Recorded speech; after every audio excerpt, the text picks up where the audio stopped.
What's up, guys, and welcome back to my channel. Here is a major UFC 327 title fight update that has the entire flyweight division talking. Everything started when reports suggested that UFC 327 could feature Joshua Van versus Tatsuro Taira, a matchup with massive implications for the title picture. Shortly after that rumor surfaced, Van posted that he had signed a contract, although he did not reveal the opponent's name, which only added more fuel to the speculation. Things escalated when an ex-user posted a fake announcement claiming Joshua Van would be fighting Manel Kape. Kape quickly shut that down and explained what was really going on behind the scenes. According to Kape, Tatsuro Taira had already been promised a title shot by the UFC following his impressive win over Brandon Royval. He called the circulating post fake news and made it clear that he was not fighting Van, referring to him jokingly as his son. Cap went on to explain that his team had been pushing hard for the fight with Van since his last appearance. Despite knowing that Taira had been promised a title opportunity,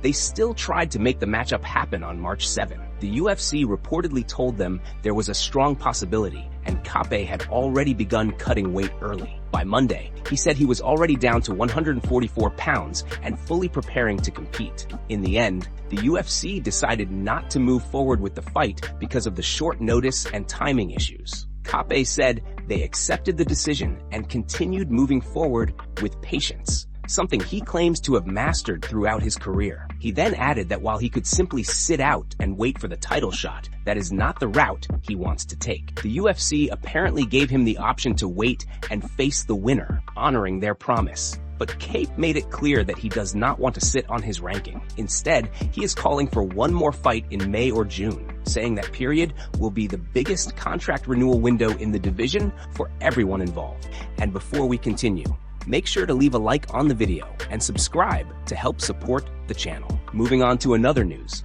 Colby Covington is officially in negotiations for a spot on the UFC's historic White House card, and he is making it clear that this fight means everything to his legacy. Covington did not compete at all throughout 2025, but that did not stop him from staying vocal and pushing hard behind the scenes for a major opportunity. Now in 2026, the 37-year-old appears closer than ever to making his return on one of the most unique cards in MMA history. Covington recently appeared as a guest on the Hot Cakes and Hot Takes podcast, where he confirmed that talks are underway with the UFC to compete on the June 14th card at the White House. According to Covington, fighting on the South Lawn in front of the president would be the greatest honor of his entire career. He explained that this event is not just another fight night, but something that could define how his career is remembered. He said he has made it very clear to the UFC that this opportunity is important to both his legacy and his future. Covington described the negotiations as active and ongoing, adding that almost every big name in the sport is trying to get on the same card. He emphasized that this is the one event everyone wants to be part of, and he is determined not to be left out. When it came to a potential opponent,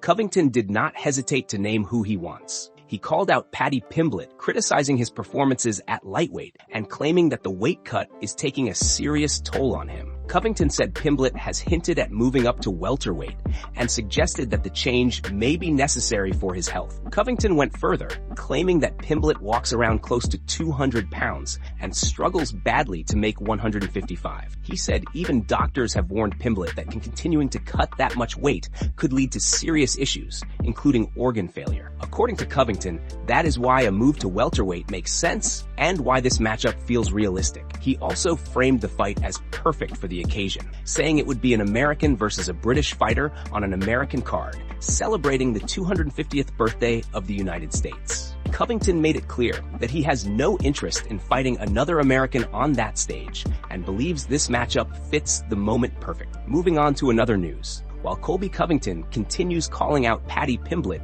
and pushing him to change weight classes, Bo Nickal has now fired back with similar energy. Nickal reacted to the clip on social media and pointed out the irony, saying that Colby talks trash about him and then suddenly mentions moving up to 185. Nickal said he accepted immediately and told him to fight at the White House, only for Covington to start backing away. Nickal did not hold back, calling him a wimp and telling him to man up, stop running, and accept the beating he claims is waiting for him. Moving on to another news. Islam Makhachev has opened up about his emotions after winning his second UFC belt admitting that it simply did not feel the same as capturing his first title. In a recent interview with Arena Fight TV, Makhachev explained that the first championship carried a level of pressure and fulfillment that can never truly be replicated. He said that first title fight was something he felt he could not lose under any circumstances. Makhachev explained that he spent his entire life preparing for that moment, dedicating himself to training every single day for 15 to 20 years. He spoke about the sacrifices he made along the way, saying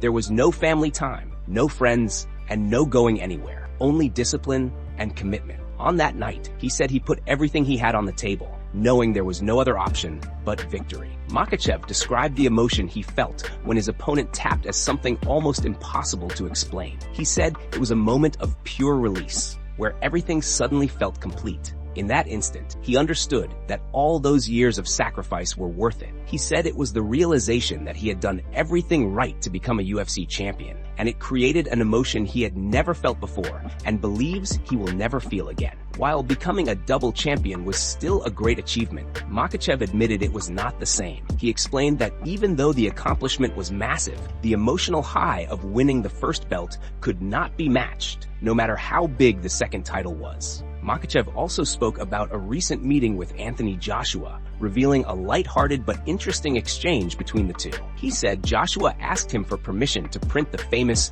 2 or 3 years in Dagestan phrase on merchandise. Makhachev said he approved the idea and told Joshua he could make the t-shirts, but only if he also came to Dagestan to improve his wrestling. He went on to praise Joshua, calling him a huge and powerful athlete with elite striking and one of the best boxers in the world. Makhachev said if someone like Joshua were to seriously improve his wrestling, the potential would be incredible. He added that combining that size, power, and striking with strong grappling could make him extremely dangerous in MMA. Moving on to another news, it remains to be seen when and who Arman will fight next inside the cage, but it now looks like the lightweight contender could be stepping back into the grappling world for his next competition. This time, the call-out came from elite jiu-jitsu standout Mikey Musumeci, who issued the challenge shortly after defending his bantamweight title at UFC BJJ3 with a submission win over Shea Montague. While speaking with the UFC broadcast team after his victory, Musumeci explained why he has his eyes on Arman. He made it clear that he was not looking for a fight in the traditional sense and quickly corrected himself, saying this would strictly be a grappling match.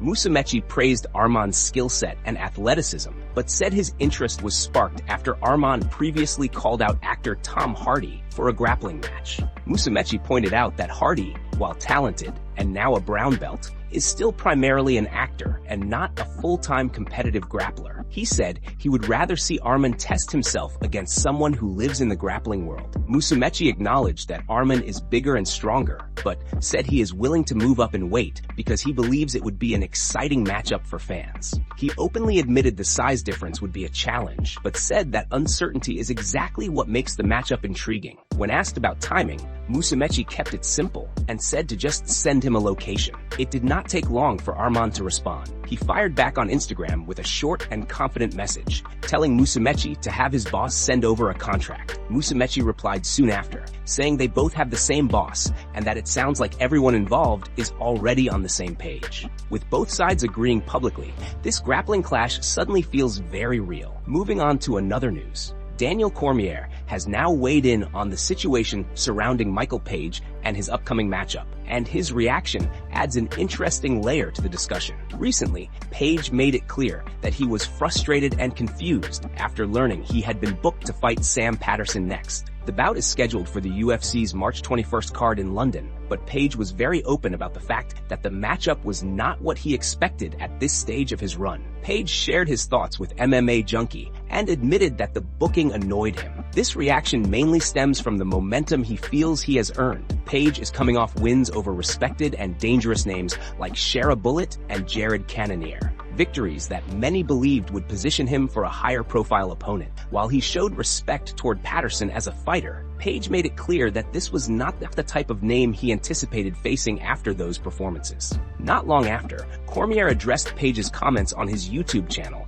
and offered a more balanced perspective. Cormier acknowledged that Page might feel let down by the matchup, but he also explained how difficult the situation can be from a matchmaking standpoint. He said he did not want to put himself in the position of Sean Shelby, Shelby, pointing out how challenging it can be to find opponents willing to fight someone with Page's style and reputation. Cormier noted that the result carries very different implications for each fighter. If Patterson wins, it is a massive moment for his career and instantly elevates his name. If Page wins, however, Cormier questioned what comes next. He explained that if beating Jared Cannonier was not enough to open doors, it may not suddenly become easier after fighting Patterson. Cormier concluded by saying that the matchup adds pressure on Page to go out there and do something spectacular, making a statement that cannot be ignored. Moving on to another news, Aljamain Sterling has once again addressed his controversial comments regarding Tommy Aspinall and his no contest against Cyril Gane at UFC 321.